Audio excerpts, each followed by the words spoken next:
Hey, welcome to lesson number 3. I hope you've been enjoying the lessons. I'm excited about how these simple principles can really help you see exponential growth. I love how Michael Hyatt, he says big doors swing on small hinges. In other words, small adjustments help you reach big goals. By the way, if you have not watched videos number 1 and 2, stop this video right now and watch those lessons first. Before we continue, let me give you one quick tip. Do the work. That's the tip. See, when I was 6 or 7, I used to watch a cartoon called G.I. Joe. Some of you may know what I'm talking about. The slogan was, knowing is half the battle. And that's true, but the other half is doing. If all you have is knowledge, but it doesn't translate to action, then you'll never reap the benefit of implementing these principles. Okay.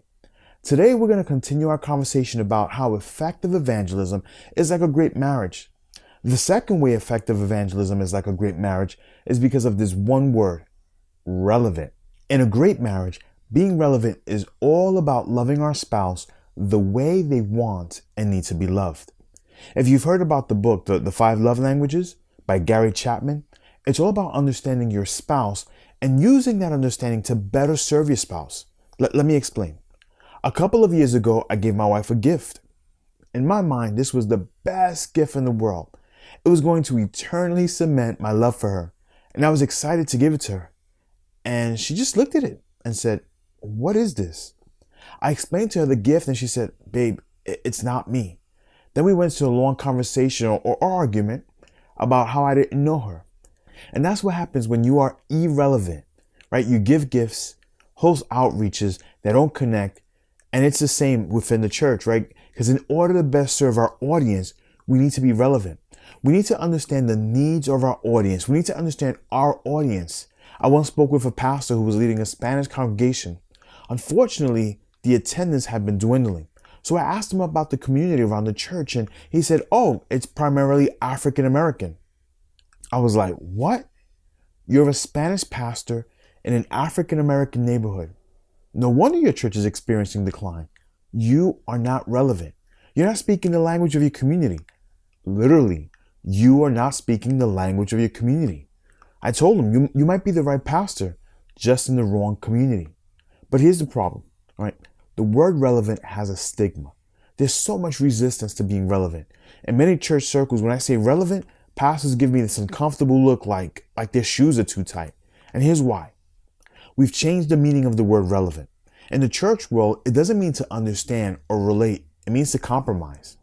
And that's why we're not as effective, right? We think it means to talk the way the world talks and act the way the world acts in order to attract the world. And that's not the right definition of the word relevant. See, you can be relevant without compromising your values. To be relevant means to speak in a way that your audience understands. In other words, using the language that speaks to the heart of the people you want to reach, that speaks exactly to where your audience is, and then helps them get out of it, right? Jesus was relevant. He spoke in parables and used examples that were relevant to the audience he ministered to. I mean, if people cannot connect with what you're saying or doing, then what you're doing won't result in transformative ministry. So how do we become relevant? Well, that's easy. The answer is get to know your audience. But in order to know your audience, you need to follow these 3 simple steps. All right, step 1, ask. Ask lots of questions. Find out their dreams, fears. Find out the hopes of your community. What assumptions do they have? What do they believe? What do they hope for? Find out the needs of the people in your community. Not just what do they do, but how do they think, and what do they want for their kids, and what are their biggest struggles? What are they most proud of? What are they looking to accomplish in life? What is keeping them from getting there? I hope you see the power of these questions, right? The answers to these questions could be ministries that you begin in order to serve your audience. For example, about 2 years ago, we started to see families with children of special needs. And we knew the families needed help, but the kids were extremely disruptive in the service. And so we met a ministry called the Champions Club. The Champions Club was a ministry we started with the help of Lakewood Church and the Champions Club, the national organization. The ministry taught kids with special needs to love Jesus.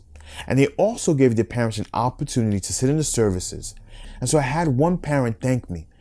She said she'd go from one church to another and then to another because of her child's behavior, right? She didn't feel welcomed.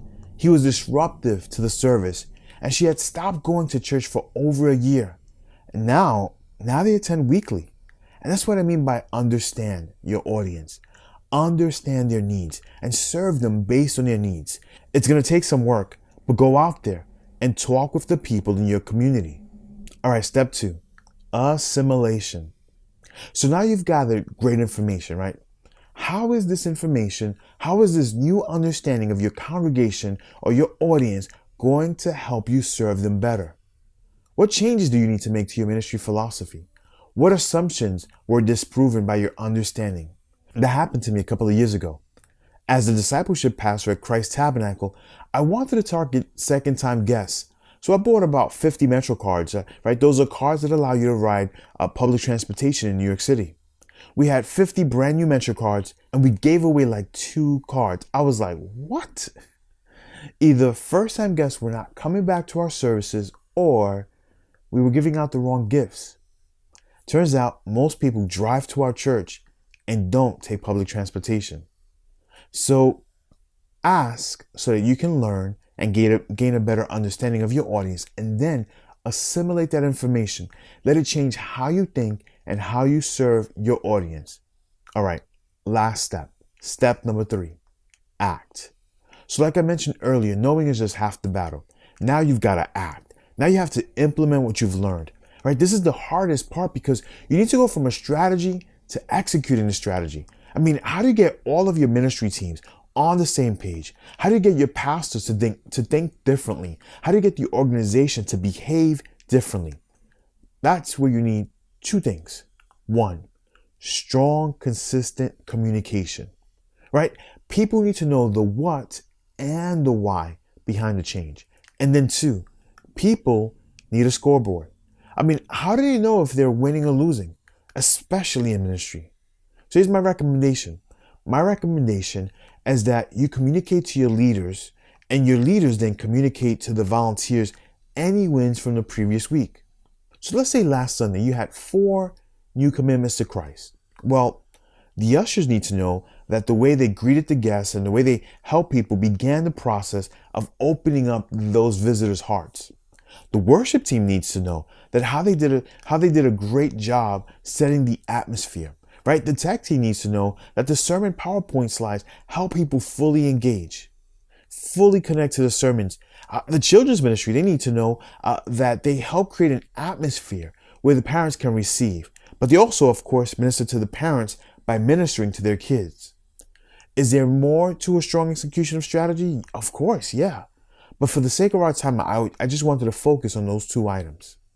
So I want you to come up with a list of questions. Have volunteers walk through the community asking these questions. And once you have that info, find out how you can best assimilate it into your organization and then put it into action.